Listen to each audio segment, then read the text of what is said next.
আসসালামু আলাইকুম। আমরা যারা মুসলিম তারা কিন্তু একটা জিনিস মনে প্রাণে বিশ্বাস করি যে বদনজর কিন্তু সত্য। হযরত মুহাম্মদ সাল্লাল্লাহু আলাইহি ওয়াসাল্লাম আমাদের প্রিয় নবী বিক্রম সাল্লাল্লাহু আলাইহি ওয়াসাল্লামের যুগ থেকে কিন্তু এই জিনিসটা চলে আসছে। সুতরাং যখন কারো ভালো কিছু দেখবেন তখন আফসোসের নজরে সেই জিনিসটা না দেখে যদি মনে প্রাণে দোয়া করেন কিংবা মাশাআল্লাহ, আলহামদুলিল্লাহ বলে তার জিনিসটাকে দেখেন, তাহলে কিন্তু সে বদনজরের হাত থেকে কিন্তু বেঁচে যায়।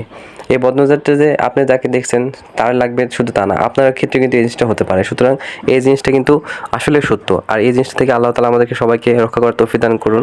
আমার ছোট থেকে আসলে অনেক ইচ্ছা ছিল যে যদি কখনো আল্লাহ তাআলা সুযোগ দান করে, যদি কখনো টাকা পয়সা হয়, তখন স্বল্প পরিসরে আস্তে আস্তে শুরু করব। তেমনই আল্লাহ তাআলা একটু সুযোগ দান করছে, একটা ছাগল, কিছু মুরগি আছে এবং কবুতর দিয়ে আমি আস্তে আস্তে শুরু করার চেষ্টা করছি। যদিও এখনও হাতে সেভাবে কোনো টাকা পয়সা নাই, কারণ পড়াশোনা শেষ করতে পারি নাই, চাকরিও সেভাবে এখনও হয়নি। তারপরে শুরু থেকে শুরু করার জন্য বসে না থেকে, একটা কথা আছে না যে কিছু না করার থেকে কিছু করা ভালো।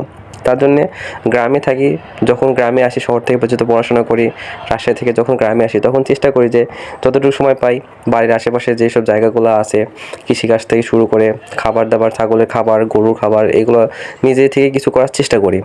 যেহেতু একটা ছাগল আছে, সেই ছাগলটাকে মাঝে মধ্যে দেখাশোনা করি, বাসায় আসলে দেখাশোনা করি। আর আপনারাও যারা বাসায় বসে আছেন, ভাবছেন কিছু একটা করব, কিছু একটা করব, এত কিছু না ভেবে কিছু একটা শুরু করে দেন, আল্লাহর নাম নিয়ে শুরু করে দেন। দেখুন ইনশাল্লাহ আজকে না হয় কালকে, কালকে না হয় পরশু, এরকম করতে করতে একটা সময় কিন্তু সফলতা চলে আসবে। আমি এই যে একটা ছাগল দিয়ে শুরু করছি, ছাগলটা কিন্তু প্রেগনেন্ট, মানে পেটে বাচ্চা আছে।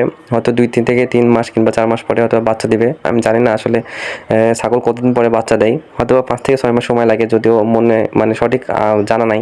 তবে হয়তো বা আর 2-3 মাস পরে হয়তো বা এর থেকে যদি আল্লাহ তৌফিক দান করে, যদি ছাগলটাকে সুস্থতা নসিব করে, হয়তো বা বাচ্চা এখান থেকে পাবো।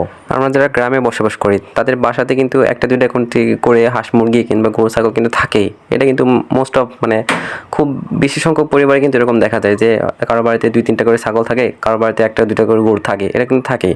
আর যারা গ্রামে থাকে তাদের জন্য একটা সুবিধা কি, এখানে ঘাস থেকে শুরু করেন খাবার দাবার, গরু ছাগল যেসব খাবারগুলো লাগে এগুলো হাতের নাগালে থাকে, যা শহরের মানুষের কাছে কিন্তু এগুলো থাকে না, যার কারণে খাবার খরচটা খুব বেশি লাগে না। আর আমার স্বল্প বুদ্ধিতে যেটা মনে হয় যে গরুর থেকে কিন্তু ছাগলে মনে হয় বেশি লাভ, যদিও অ্যামাউন্টের বিষয়টা আলাদা, কারণ গরুতে অনেক বেশি অ্যামাউন্ট লাগে। আর যারা খুব স্বল্প পরিসরে স্বল্প টাকায় যারা শুরু করতে যাচ্ছেন তাদের জন্য আমার মনে হয় যে ছাগল পালাটা সবথেকে উত্তম। কারণ এই যে আমার ছাগলটা দেখতে পাচ্ছেন, সকালবেলা সামান্য কিছু দানাদার খাবার দিই, আর বিকেলবেলা কিংবা দুপুরবেলা রাখ দিয়ে যা একটু পানি খাওয়াই দিয়ে আসি, বাদ বাকি সময় সে কিন্তু মাঠেই খায়। গ্রামে থাকা কিন্তু এটা সুবিধা যে গ্রামে যদি থাকে, মাঠে কোথাও ফাঁকা জায়গাতে যেখানে ঘাস আছে সেই জমিতে যদি বেঁধে দেওয়া আসে, সে নিজে কিন্তু সারাদিন খায়, পেট ভরে যায়। আর বিকেল সময়টা নিয়ে এসে যদি তাকে কিছু হালকা দানাদার খাবার দিয়ে যায়, কিংবা এমনও সময় আসতে পারে যদি বর্ষার সময় আসে, দেখা যাচ্ছে গাছের ডালপালা বেঁধে দিলে সে কিন্তু খায়, পর্যাপ্ত পরিমাণে খাবার পায় এবং শরীর সুস্থ থাকে। তাই আমার কাছে স্বল্প পুঁজি সব থেকে বেস্ট অপশন হচ্ছে ছাগল পালন। আমার মনে হয় অন্যান্য যে অপশনগুলো আছে তার থেকে ছাগল পালনে অধিক বেশি লাভ। সুতরাং বসে না থেকে শুরু করে দিন, ইনশাল্লাহ সফলতা আজকে না হোক কালকে, কালকে না হোক পরশু, একদিন একদিন আসবেই।